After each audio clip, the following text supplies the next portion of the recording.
Hello, and welcome to the live season finale of Politics. I'm your host, Paul Ross, and I apologize for my hair not looking exactly on point. I accidentally left my second tub of hair product at my house in Connecticut, and yeah, that's right. I have two identical tubs of hair product, and I left both of them at home, so instead I'm using my girlfriend's hairspray, and I'm proud to say that I am open and honest with you, the viewers. Now, I know what you may be thinking. Didn't you just have the live season premiere of Politics like 3 weeks ago? Like, you were pretty bad, but I didn't think you were that bad. With that being said, I've still had a better week than another man who shares my name. That's why today I am announcing that this year will be my last one as a member of the House. To be clear, I am not resigning. I intend to full my served term as I was elected to do. But I will be retiring in January, leaving this majority in good hands with what I believe is a very bright future. That would be Republican Speaker of the House, Paul Ryan. During his press conference on Wednesday, America's most jacked congressperson decided he would not seek re-election this November, leaving the third most powerful position in the United States government up for grabs. Now, you may remember Paul Ryan became Speaker of the House after the original Orange Man, John Boehner, resigned from the position in October 2015. But unlike Paul Ryan, Boehner was weak. He couldn't handle the growing divisions within his own party, and he was 66 at the time. Nobody really blamed him for giving up his position at all. At the end of the day, all Paul Ryan really wants is to be at home with his daughters, while he inevitably lies through his teeth by commuting from a lactose-intolerant union member's nightmare known as Wisconsin back to Washington, D.C. as a lobbyist. And to use your own words against you, quote, I think we have accomplished a heck of a lot, but do you know why? It's because someone else will be Speaker of the House. And unless you decide to pull something crazy in the last 9 months of your term, I think we'll be all right. Now we move on to Argentina, a country that should be known for its soccer prowess, but is instead commonly referred to as, are you sure that's not Chile? Like, I could have sworn that you meant Chile. According to The Guardian, 8 Argentinian police officers were fired after falsely claiming that mice ate more than half a ton of marijuana. Yes, the police impugned 6,000 kilos of marijuana in a town 60 kilometers outside of Buenos Aires, only to find that 540 of those kilos were missing. But how did investigators know that mice didn't eat the pot? Like, they could have honestly been really hungry, like the police officers said they were. But even though this is a show on Emerson Independent Video, some of us at this school are actually able to do math. 540 kilograms is roughly 1,200 pounds. By comparison, Donald Trump is roughly 240 pounds. So 1,200 divided by 240 is 5. So according to the officers, the mice ate 5 Donald Trumps worth of marijuana. There would be a lot more dead mice if that were actually true. Several officers are due back in court on May 4th, and I'm sure once the officers were fired from their positions, they were pretty upset. But to prepare for the court hearing, here's something I think they should watch. Don't cry for me, Argentina. The truth is I never left you. All through my wild days, my mad existence, I kept my promise. Don't keep your distance. We'll be back after this short break. Don't cry for me. It won't be that long.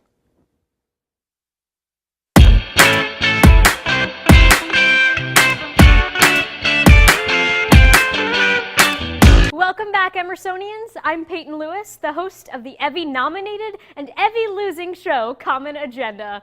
Last season, we may have had a midlife crisis, but this summer we really found ourselves. After some deep soul-searching and some long nights mourning our defeat, we're back here for another season of the saltiest content and shenanigans on the Emerson channel. This season, we'll dive deep into Emerson's favorite subcultures, film bros, hipsters, and other white boys with brown hair. Turn us on Monday evenings at 8:30 on the Emerson channel.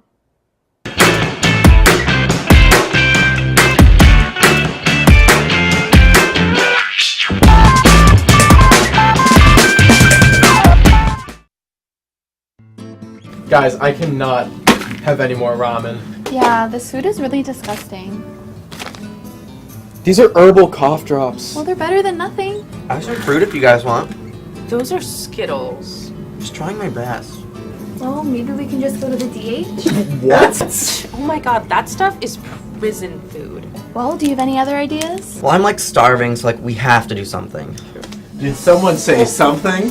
Hi kids, Kitchen Man here. Did you know you can tune into Emerson Channel Called Kitchen for great dorm-friendly, budget-friendly recipes? Okay, but like what if I need to go out to brunch with my girls? Try Taste of Boston, where we profile great local restaurants in the Boston area. What if I only want to eat competitive chef's food? Tune in to Sliced, our brand new competitive cooking show. I want to watch College Kitchen. But wait! We are College Kitchen!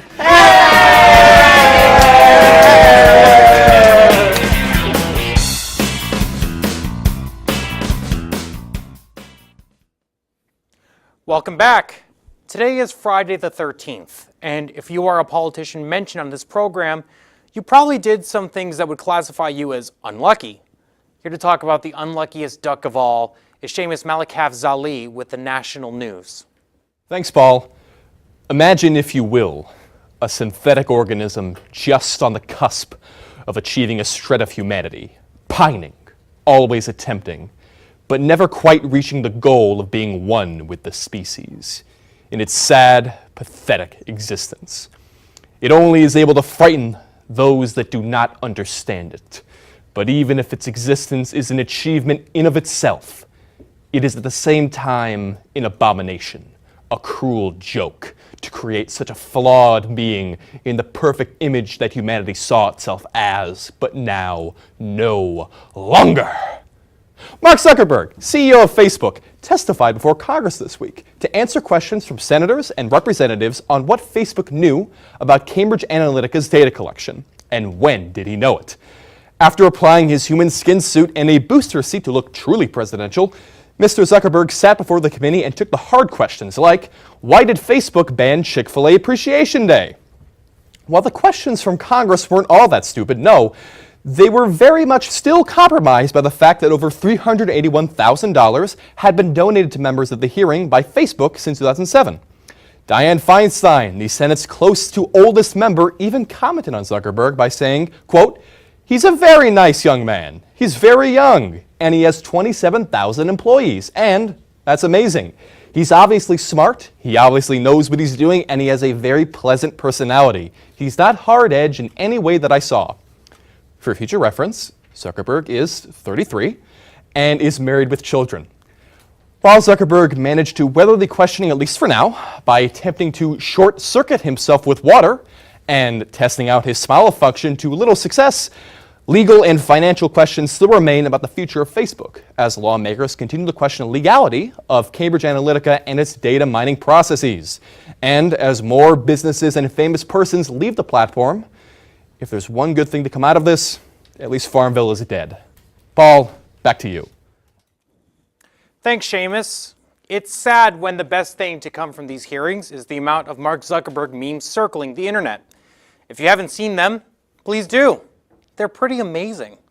We've briefly discussed President Trump at the opening, but what's happened lately with his foreign policy?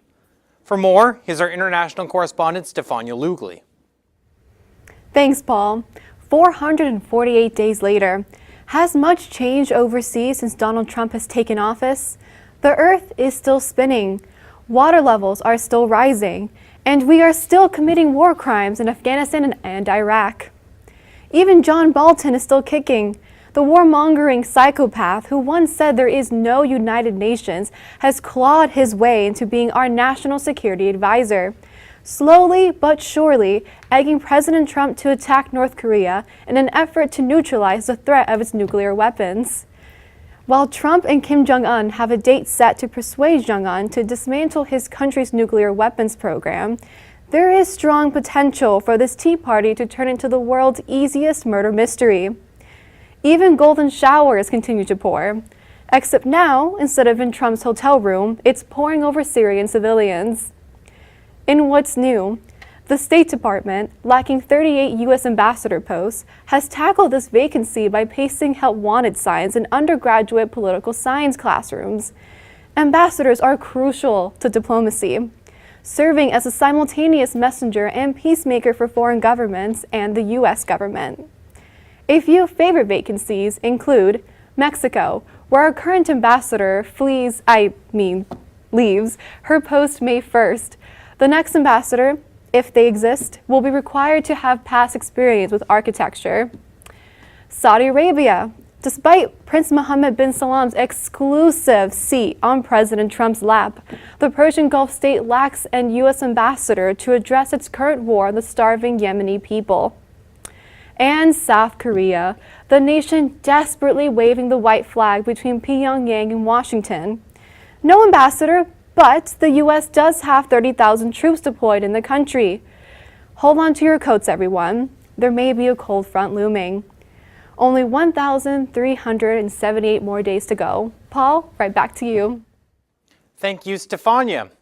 Who knew that firing former Secretary of State Rex Tillerson would cause such a crappy mess? Get it? Because, you know, he had the whole diarrhea thing. Now on to our not crappy local correspondent, Brian Danoff. Aw, thanks, Paul. Vice President Mike Pence visited Boston on Tuesday for a Republican National Committee fundraiser, but Massachusetts Governor Charlie Baker was nowhere to be found. Baker, who refused to vote for Donald Trump in the 2016 election, claims he didn't purposely avoid Pence, as he simply wasn't made aware of his visit ahead of time and had prior commitments. When reporters asked what those prior commitments were, Baker said, "Yeah, I had that thing at that place." He also said he tried his best to make Pence feel right at home, sending him a gift basket containing Boston's old gendered bathroom signs and a generous portion of the city's iconic casual racism. And after battling centrist Democrats, Republicans, an angry toupee, and a turtle, talking about Mitch McConnell, who knew Elizabeth Warren's greatest enemy would be a group of theater kids? MSNBC was supposed to be hosting a town hall with Warren tonight at Westfield State University, but that would have forced the school's production of the Tony-winning musical Urinetown to be moved to a different venue, rather than the stage they had built the set on and rehearsed on for weeks. After intense student backlash, the school ultimately decided to cancel the town hall, allowing the musical to go on as planned. You know, I was actually one of the leads in Urinetown in high school, and I'm glad Westfield State is putting it on. It's all about how dangerous capitalism can be and how destructive a fascist businessman can be if he rises to power. Gotta love satire. Paul, back to you. Thanks to you, Seamus, Stefania, and Brian. All this talk about pee provides me with the perfect segue to go to commercial. We'll be right back. Hi, I'm Aaron Kinigsberg, host of EIV's The Dish. Tune in every Friday for your chance to see what kind of bow tie I pulled out of my closet today.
Maggie, did you print out the scripts yet?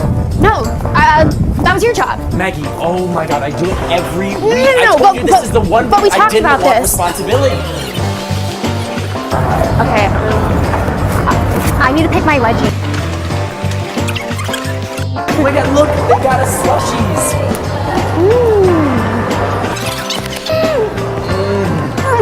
Brave freeze. Oh my god, we're here. He's queer. Now get used to it. Come on, give me my mic. Mic me. Okay, so Hi, I'm Christian Mudrick. And I'm Maggie Morlap. And you're watching Real Reactions. On the Emerson channel. Welcome back. Now, this topic might make you roll your eyes, and yeah, you might think you know all about it, but guess what? I'm still going to talk about it, because that's all that's important right now in life, and that's the Trump-Russia investigation. Yes, there's a lot to talk about, so if I'm rushing through things, feel free to send me your questions, comments, and concerns on facebook.com/politicsoneiv, or in Trump fashion, DM us on Twitter @politicsoneiv. Let's go all the way back to the start of this whole conflict, 1979. I mean, I thought the whole Trump and Russia thing began a long time ago, but not almost 40 years ago. This was the year Iran took American hostages, an event which inspired Ben Affleck to make a terrible movie, which somehow won an Oscar. It was also the year Roy Cohn, Donald Trump's lawyer at the time, introduced the president to Roger Stone. Now, Roger Stone is a man of interest because he looks like he could be Mike Pence's uglier older brother, but also because of who he's business partners with. Paul Manafort. Okay, I have to be honest. I did not intend to have the show be all about people named Paul, but that also has as much weight as no collusion or Paul Manafort and Roger Stone opening up a lobbying firm in 1980, which 36 years later led to him becoming Donald Trump's campaign manager. But here's where the trouble begins. Manafort was a lobbyist. He lobbied for plenty of Republican politicians in the past, and since he had a friendship with Trump, obviously Trump would reward that, because why not? However, since Manafort did business with the extremely corrupt foreign president of Ukraine, Viktor Yanukovych, and was ultimately indicted as a result of not registering as a foreign agent, meaning he illegally lobbied with foreign nations, including Russia. Now, keep in mind, Donald Trump has consistently said one thing about his involvement with Russia during the 2016 presidential election.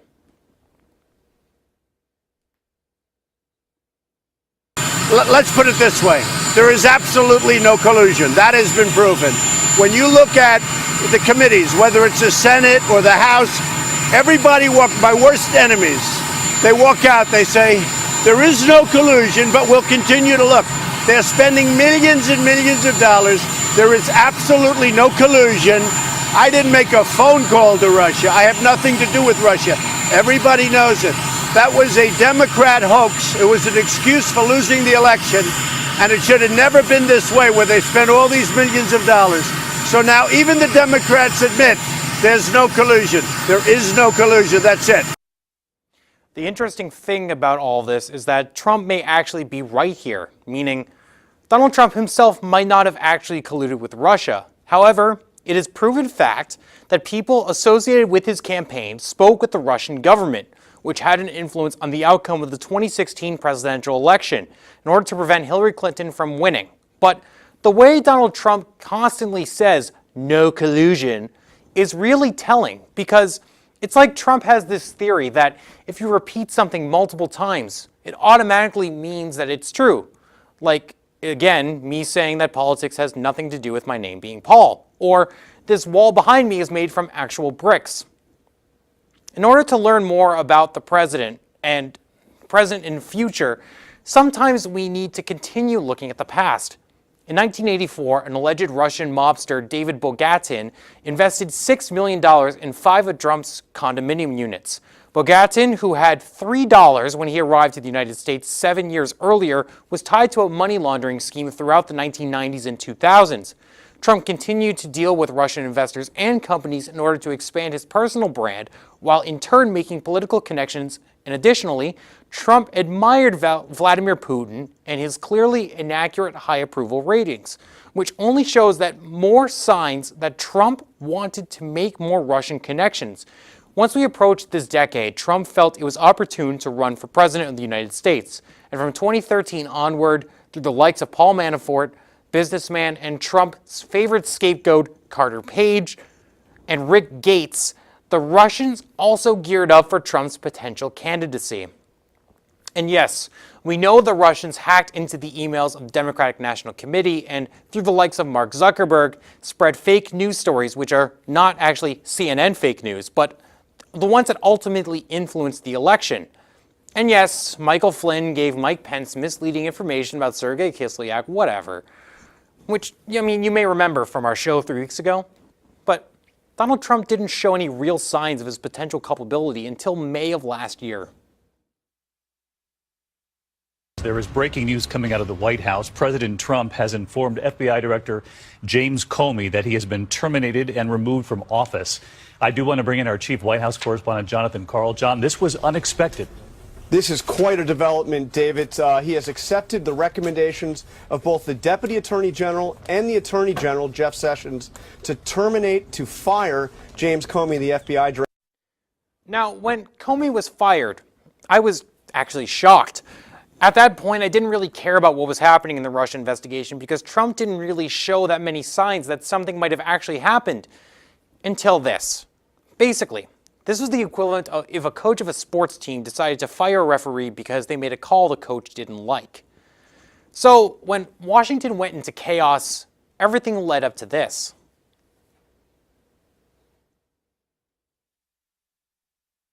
Just named a special counsel in the Russia investigation. Let's go right to our justice correspondent, Pamela Brown. This is huge, Pamela. This is a significant step. We are learning that the Deputy Attorney General, Rod Rosenstein, has appointed former FBI Director Bob Mueller to now oversee the Russia probe and look at the possible connections between Trump campaign associates and Russia. Okay, yeah, something's about to go down here. And surprisingly, Trump has said that he wants to speak with Mueller, but a lot can change in less than a year. But can we just take a second to admire the silver fox that is Robert Mueller? I mean, seriously, the man is 73 years old, yet he has incredible hair. Honestly, I'm jealous. Hey, I can admit when someone has better hair than me. All seemed according to plan until Monday when this happened. The New York Times breaking the news in the last few minutes that the FBI has raided the office of Donald Trump's longtime lawyer, Michael Cohen. Cohen has been in the news on two fronts in the last week. One, for his payment to porn star Stormy Daniels, and two, because he is of interest to special counsel Bob Mueller. To say that Trump is pissed off is an underestimate because he was already in a tough spot. There's increasing evidence of Trump's questionable involvement in the Russian probe. And to gauge how mad Trump really was, you have to look at Sarah Huckabee Sanders' press conference. Does the president believe he has the power to fire special counsel Robert Mueller? Does he believe that's within his power? Certainly believes he has the power to do so. John? Good. You have said several times from the podium that the president has neither the intention nor is thinking about firing Robert Mueller. Does that remain the case today? The president was asked this question directly last night, and I'd refer you back to his comment. Want to know what Trump said? He was like mad. Like really, really, really mad. But the latest on all of this is a report from Robert Costa of the Washington Post saying that Steve Bannon has been in contact with members of the Trump White House attempting to thwart the Robert Mueller probe. Oh, great. Steve Bannon, you're back. Honestly, I really missed your white nationalism and how you've completely influenced all of Donald Trump's political views. And it's a really cool thing that you've always found ways to not only undermine the president, but the United States government as a whole. Don't you have better things to do, like, I don't know, make a crappy documentary or something? As I said earlier, Trump might not have actually done anything. But if he were to fire Robert Mueller, the Senate should begin the impeachment hearing process because his whole life, he's been able to get away with doing whatever he wants without consequence. And now it is the time to really figure out something. And I'm waiting for you, the Senate, to do your job. Even if it's slow and steady wins the race, something I'm sure you're familiar with, Mitch McConnell, I'm okay with it. But the race to impeachment is about to start. Don't let it get too late. We'll be right back to discuss more on the Russia probe.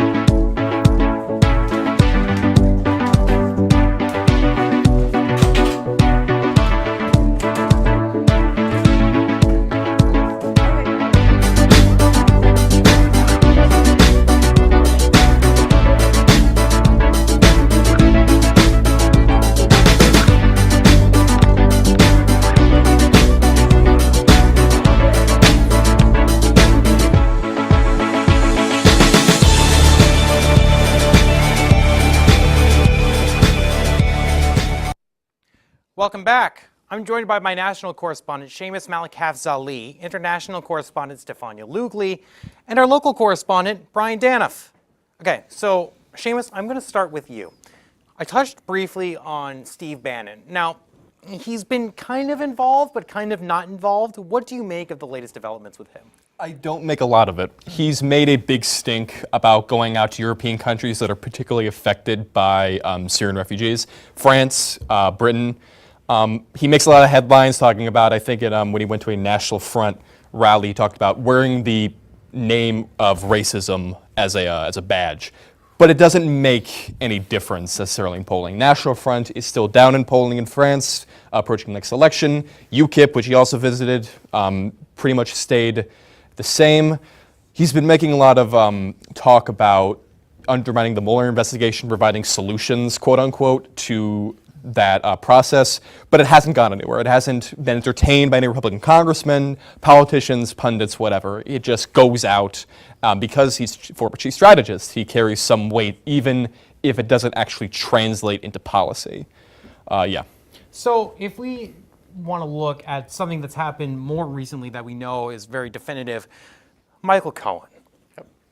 And the latest with the FBI raid and everything that's happened with him and the potential lawsuits. How much damage could this cause Donald Trump? Well, I genuinely believe that whatever investigation is happening with Cohen is worse for Trump than the investigation that Mueller is pushing forward, because Cohen is an interesting character. He is someone who has stood by Trump for years upon years and continues to stand by him despite his very low popularity level and large level of intrigue as to what potential crimes Trump is hiding. And I just think that no one knows Trump and his past and his legalities better than Cohen. And I think it's really dangerous for him in the sense that Cohen is either going to get barred or going to end up in jail. And I think either of those options are going to end up with him making some kind of plea deal in the future. And I think that is when Trump is going to be in trouble. Because while Cohen is playing it cool right now, he's on CBS saying he just wants his papers back from the FBI raid. I think that Trump is scared, and he hasn't really felt fear until Monday happened. Yeah. Well, speaking of something that Trump may fear, the James Comey book that just came out. Yep.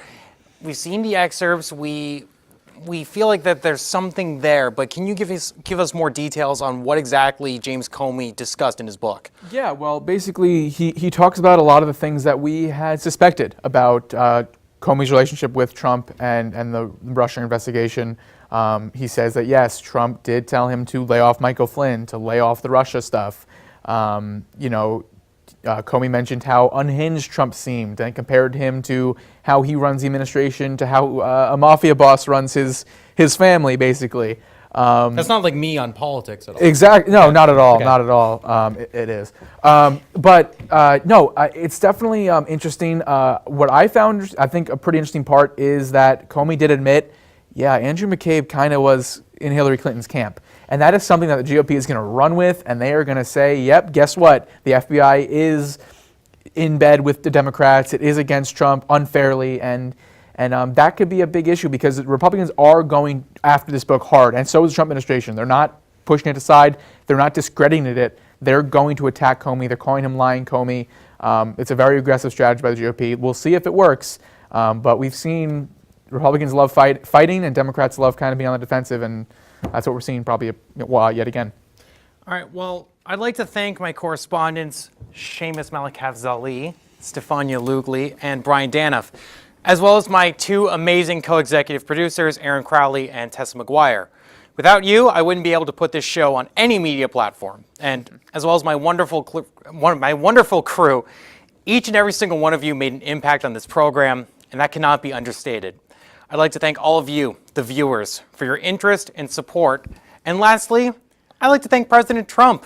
You provide me with material every single day, and when you get impeached, I'll honestly be really sad. Or as you like to say, sad, so sad, unbelievably sad. Good night.